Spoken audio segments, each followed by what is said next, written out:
Syrian rebels captured the city of Hama, a major victory in a week-old lightning advance across northern Syria and a devastating new blow to President Bashar al-Assad and his Russian and Iranian allies. Now, after years locked behind frozen front lines, the rebels have burst forth to mount the swiftest battlefield advance by either side since a rebellion against Assad descended into civil war 13 years ago. The capture of Hama gives them control of a strategic central city that never managed to seize before.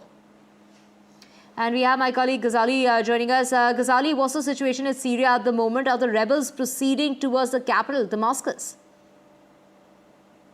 Yeah, certainly a big setback for Bashar al-Assad, the president of Syria. He has been seeking help from Russia, from Iran, and other allies. But as of now, the situation is that though Iran, Iraq, and Syria are all sort of saying that they will support and providing that firepower to Assad, but big cities like Ham and Aleppo, Idlib, and now these rebel forces who were earlier part of Al-Qaeda and other groups are now marching and are very poised to move towards another big city called Homs. And then the next city would be Damascus, the capital of Syria. The visuals coming out of Syria suggest that perhaps the regime forces, or say the Syrian army forces, have been leaving their post, quitting their post, leaving behind arms and ammunition, which is now falling in hands of these the rebel forces, led by factions of Al-Qaeda, led by some secular factions as well.